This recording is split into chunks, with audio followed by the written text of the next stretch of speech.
one thing that I've got a little story whereby you realise that music is powerful in both ways.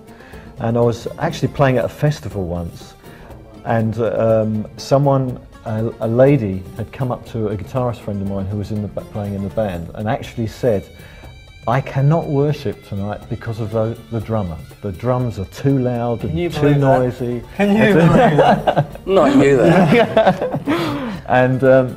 And anyway, apparently at the end of the week, she came up to me and gave me the biggest hug I've ever had in my life, and proceeded to tell me what had happened during the week. She came from South Africa, and during the week, each night she'd gone back furious. The drums, just the noise and the rhythms. But each night she'd gone back, she'd actually thought, well, I'm going to sit down and pray about this. And through each night, God seemed to take her back to her childhood. And she realised that all her memories and all her thoughts with drums had to do with something negative. They all had to do with the voodoo that was happening at the time in South Africa, with rape, with pillage of the towns. That was her whole aspect of drumming. And apparently, on the very last night, God sort of cleaned her memory, and she actually danced in front of the stage.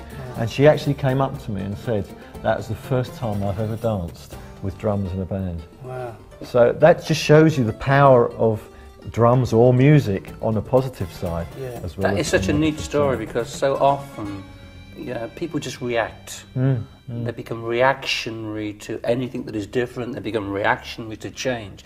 This woman didn't react, she responded. That's right. Yeah. And she pushed through the natural into a supernatural dimension that God had something for her. And that is such a good story.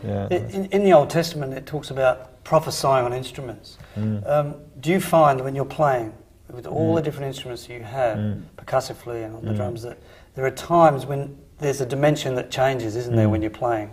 And you feel God's Spirit starting to move through every hit and cymbal crash. And does that work for you that way? I don't really understand it. I can't really put it in words how it happens. All I know that sometimes I do pick up an instrument from another nation, and it almost feels like I'm praying. It feels like there's something happening when I use that instrument. And the other thing that happens is every now and again people might come up to me and specifically say, "Oh, when you picked that instrument up, the actual sound of that instrument did something in my spirit." And I think music has been something about words, for so much that I'm beginning to realise there's something in the instrumental side and the sound, and that verse that "I'll make the stones cry out to me" really is starting to mean something to me. One lady once came up to me, and because I was talking to her in a seminar about this type of thing in music, she said, "Do you know, my children talk to me about the sound of raindrops on leaves, and I could never understand it. Now I understand it." Come as a child. I've always wanted to ask you something, because I've always been incredibly moved by your playing, and there's a slight weakness in describing as body, soul and spirit. Theologically there is, but it helps the argument a little bit. And being a percussionist, physical involvement is probably greater than any other instrument. At what point do you know you're going beyond a soulishness in terms of your response to music and the enjoyment and the groove and all of that kind of thing? At what point do you know you're actually moving into something else? I don't think it's like in my life, I don't seem to know it until I look back. So at the time sometimes it's very hard to see where you are. And as a lot of people sort of, sometimes they'll look at you and think that's very special, and you feel nothing. Okay, but it's special to them. But the one thing that really encouraged me a little while ago is I actually started playing in punk bands, which is so far from me now.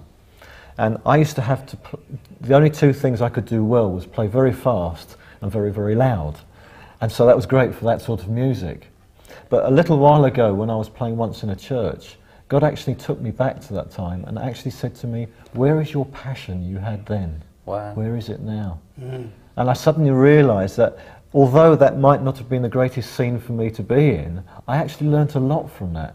And there's something in me, sometimes I'm a very quiet person, but other times I'm a very passionate person. Yeah. And it's like, it almost seems that now God's given me the ability to be passionate on my playing and really, really play as hard as all my might. And there's something, and so I don't really know where that fits in, because I obviously understand that sometimes I know it's me, but I know I'm also trying to find the balance. It's part of the mix too, isn't it? Yes, that's right. Just who you are, I think. Yeah.